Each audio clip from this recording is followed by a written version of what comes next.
Mathematics में सबसे पहले मीन या बोले इसको हम अरिथमेटिक मीन यानी समांतर माध्य।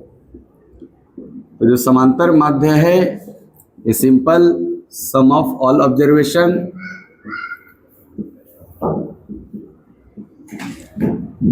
बाय नंबर ऑफ ऑब्जर्वेशन, यानी प्रेक्षणों का योग बटा में प्रेक्षणों की संख्या ना, ये एक तरीका, ये आपका मेन था पहला पॉइंट। दूसरा, इसके बाद हम किस पे आ गए थे सर, अगर डेटा बारंबारता दिया रहेगा तब कैसे निकालेंगे। उसके लिए जो मीन था, यानी कि इसको हम डिनोट एक्स बार से करते थे और माध्य लिखा रहता था, माध्य निकालिए। इसके लिए हमारा क्या फॉर्मूला था कि summation of X I F I from I is equal to 1 to n by summation of I is equal to 1 to n F I. ये था हमारा दूसरा पॉइंट। तीसरा, इसके बाद हमने मीडियन में आया था। तो मीडियन में क्या सीखे थे कि सर डेटा को जितना भी आंकड़ा दिया रहेगा, आंकड़ों को एक क्रम में व्यवस्थित करेंगे हम, चाहे वो आरोही क्रम हो सकता है या अवरोही क्रम में व्यवस्थित करने के बाद मिडिल टर्म ही मीडियन यानी माध्यिका, मिडिल टर्म यानी माध्यिका।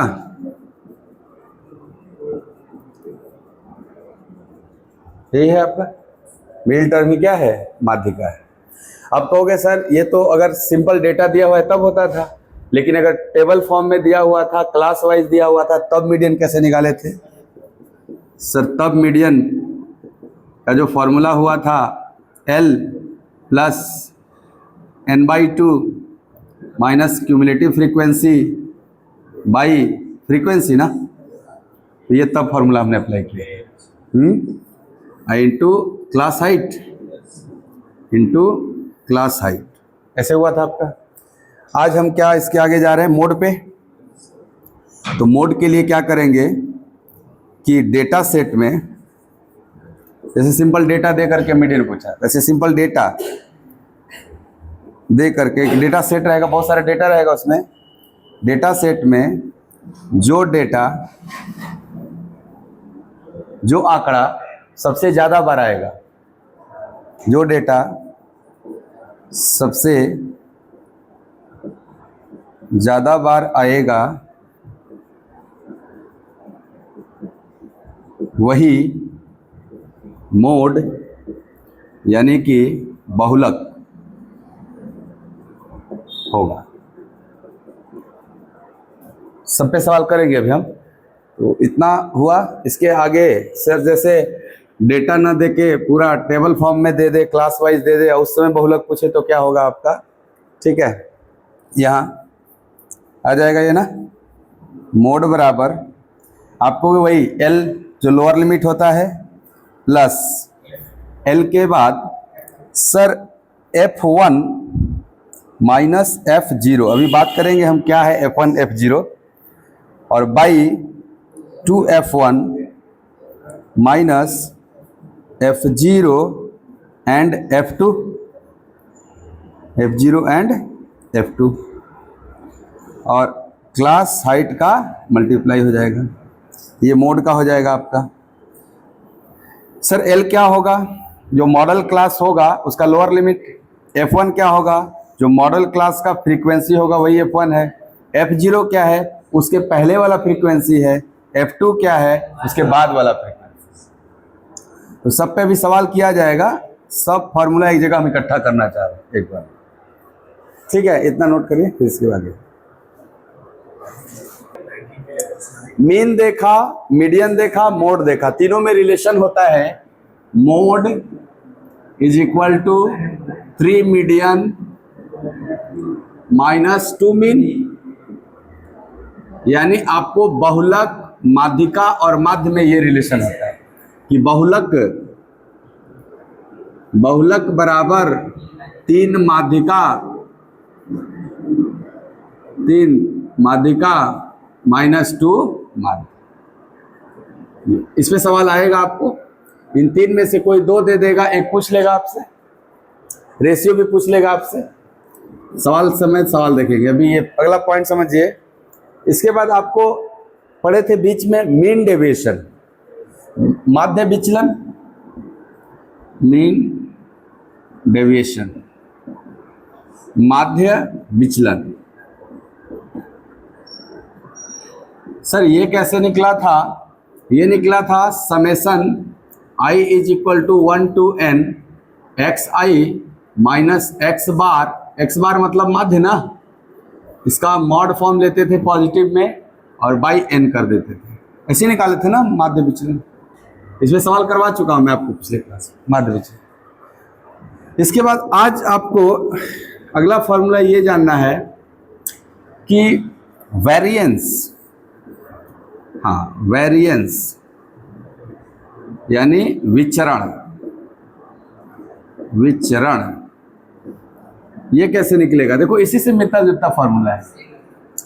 Summation i is equal to 1 से n तक और xi माइनस x बार, यहाँ मॉड रहता है और यहाँ स्क्वायर रहता है, बस यही है। और बाई n, तो दोनों एकदम एक जैसा है आपका। तो देख लेना है, विचरण पूछा है तो ये फॉर्मूला लगाना है। इसके बाद आपसे पूछेगा स्टैंडर्ड डेविएशन। स्टैंडर्ड डेविएशन यानी इसका हो गया मानक विचलन। इन दोनों में अंतर है, यह है माध्य विचलन और यह है मानक विचलन। मानक विचलन, तो मानक विचलन वेरिएंस के मदद से निकलता है। अंडर रूट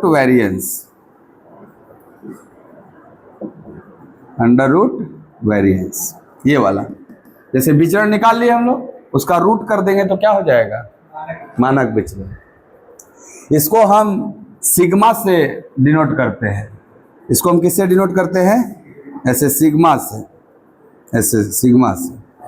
और इसको हम लोग भी से डिनोट करते हैं, वेरिएंस को। वेरिएंस को किससे डिनोट करते हैं? भी से, वेरिएंस। तो आप ध्यान से देख लेना कि मानक विचलन पूछा है कि माध्य विचलन पूछा है। माध्य विचलन पूछेगा तो यहाँ पे, और मानक विचलन पूछेगा तो ये। क्या ये डायरेक्ट निकल जाएगा? नहीं, पहले वेरिएंस निकालना होगा, उसके बाद रूट लगाना होगा। अब वेरिएंस दे दिया तब तो डायरेक्ट निकल जाएगा। इसके बाद स्टैंडर्ड डेविएशन के बाद और क्या आएगा? Coefficient of variance. चलिए, कोफिशिएंट ऑफ वेरिएंस।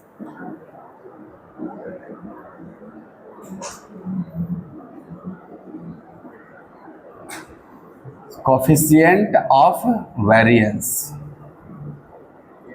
यानी विचरण गुणांक। विचरण गुणांक ये कैसे निकलता है सर? विचरण गुणांक का फॉर्मूला क्या हो जाता है सर? ये जो स्टैंडर्ड डेविएशन निकाला आपने, ये रहेगा स्टैंडर्ड डेविएशन बाय मीन, ये परसेंटेज में आता है, इनटू 100, ऐसे निकलता है। स्टैंडर्ड डेविएशन का ये, कोफिशिएंट ऑफ वेरिएंस का ये फॉर्मूला है कि स्टैंडर्ड डेविएशन बटा मीन गुणे 100। वही है ना, इतना ही पूछा जाता है ना, बस इतना ही होता है स्टैटिस्टिक्स। इतना है, बस एक पेज पे रखिए आप इसको। रेंज यानी परास,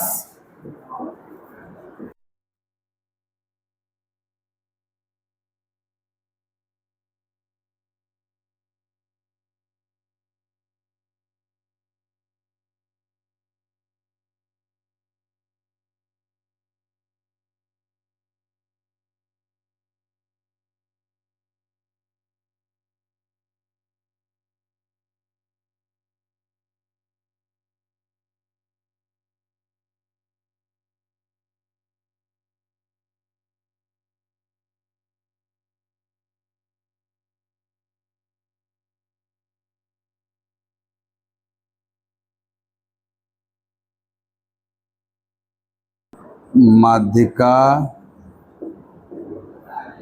और बहुलक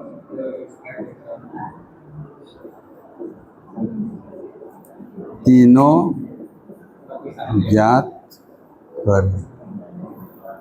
चलिए तीनों का रिवीजन हो जाएगा। माध्य, माध्यिका, बहुलक।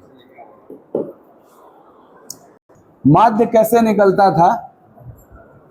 आप कहते थे माध्य निकालने का तरीका, ये जो फ्रीक्वेंसी है ना, संख्या, इस सबको जोड़ते थे हम लोग और डिसाइड करते थे इवन आया कि ऑड आया। तो सबको जोड़ते हैं पहले। कितना हो जा रहा है? 6, 11, 17, 17, 23, 40, 40 और 21, 61, 61 और 14, 75, 5, 80। अगर ये टोटल फ्रीक्वेंसी 80 है तो इवन ना है। और जब इवन होता है तो n/2 और उसका अगला टर्म होता था, तो 80 का आधा 40 और उसका अगला 41वां का एवरेज बनेगा। चलिए 40 कहाँ पहुंचोगे आप? आपको 6 और 11, 17, 17 में 23 जोड़ेंगे तो 40। यानी सर ये हमारा जो बनेगा 40वां इसमें आएगा। 40वें टर्म के 41वां भी। जैसे इवन होता है तो आप ये क्या निकाल रहे हैं? माध्यिका निकालने लगे, टर्म माध्यिका वाला हो जाता है। तो माध्य कैसे बेसिकली निकलता था? सर ये तो बड़ा सिंपल था। इनका एवरेज गुणे नंबर कर करके नहीं निकाल देते थे। माध्यिका की बात हो रही थी वो। जैसे मान लो क्लास आपका 5 से 15 है, इसके बीच में क्या आएगा? तो आप कहोगे इसके लिए 10 हो गया मीन, नहीं हो गया मीन 10, इसका मीन 20, 10-10 के गैप पे होगा ना, 30, 40, 50, ऐसे है ना। ये देखो ये x1, x2, x3, x4, x5, x6 है और ये है f1, f2। तो फॉर्मूला हमने किया था गुणा करके, तो मीन इसका हो जाएगा माध्य 10 गुणे 6 60 प्लस 11 गुणे 20 220 प्लस 23 गुणे 30 690। आप चाहते तो डेविएशन से भी कर सकते हैं इसको। 21 गुणे 40 840 प्लस 14 गुणे 50 700 प्लस 5 गुणे 60 300 और बटा में टोटल फ्रीक्वेंसी जोड़े थे 80 आया था ना, 80 बटा में। सॉल्व कर लीजिएगा। जोड़ते हैं 7 8 15 6 21 2 23 2300 60 20 80 80 90 170 170 40 210 और 30 240 कितना आया था? 23 और 2 2540 और बटा में 80। 8 से डिवाइड करेंगे, 8 तिया 24 एक बार में, 8 तिया 1 0 खत्म हो गया, 8 तिया 24 14 8 एकम 8 60 8 सते 56 8 पचे 40। ये माध्य है। गड़बड़ हो गया? अच्छा ये गड़बड़ हो गया यार। तो कितना बढ़ गया?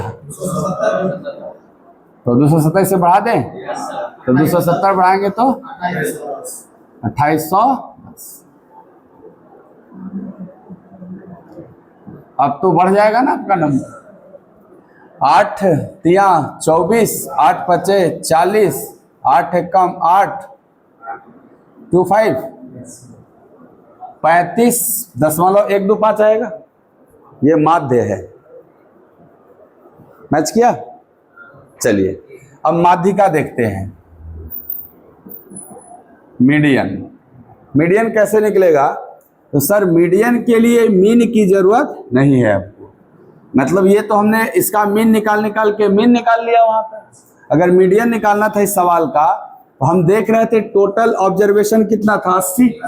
अगर इवन है तो जो मीडियन टर्म होगा क्या वो 80/2 और उसका अगला वाला होगा आपका, तो 80/2 यानी 40वां टर्म होगा और 41वां होगा। 40वां 41वां टर्म कहाँ आएगा? 6 और 11 17 17 23 40, तो क्या 40वां यही आएगा लेकिन 41वां आगे बढ़ जाएगा? तो बताइए मीडियन क्लास कौन होगा, 25 से 35 की 35 से 45? आपको 41वां टर्म का, देखो 40वां टर्म यहां तक है, लेकिन अगला टर्म जैसे 41वां लेंगे और उनका एवरेज लेंगे तो आगे ना बढ़ जाएंगे। इसलिए मीडियन क्लास किसको माना जाएगा? 35 से 45 को, इसको मीडियन क्लास माना जाएगा। अच्छा, जब ये मीडियन क्लास हो गया तो मीडियन बराबर हुआ था ना L plus N/2 minus cumulative frequency by frequency into H, ये हुआ था आपका। तो मीडियन क्लास के लोअर लिमिट को ही L कहते हैं। L का मान कितना हो गया? 35 प्लस N 80 था ना, N/2 क्या हो जाएगा? 80/2 40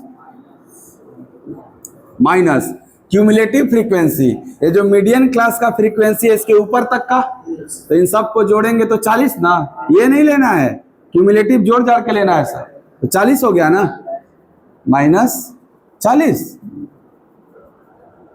तो 0 हो जाएगा।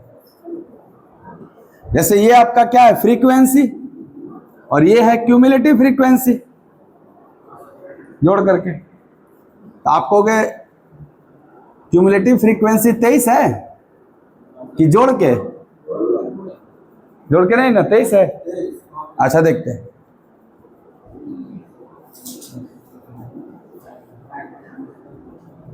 क्यूमुलेटिव फ्रीक्वेंसी संचयी बारंबारता जोड़ा जाता है ना,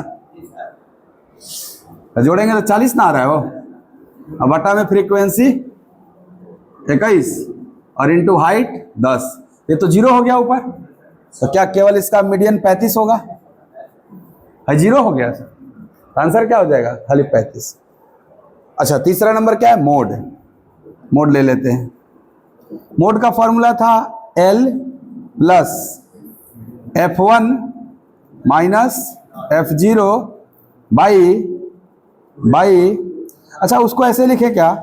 F1 minus F0 plus F1 minus F2, ऐसे भी लिख सकते हैं, तभी ना 2F1 बन जाएगा, और इंटू H। चलिए आप कहोगे मोड क्लास अब डिसाइड करो, ये तो मीडियन क्लास था ना। मोड क्लास क्या होगा सर? सब आंकड़ों में जो सबसे ज्यादा बार आता है वो मोड होता है, तो इस फ्रीक्वेंसी में सबसे ज्यादा वैल्यू 23 है ना, तो ये 23 आपका क्या होगा? F1। 23 आपका क्या होगा? F1। लिखूं, इधर लिखूं, छोड़, इधर लिख रहा हूं मैं, मोड के लिए इधर लिख रहा हूं मैं, ये आपका F1 है। अब मॉडल क्लास क्या होगा? ये मॉडल क्लास, हाँ,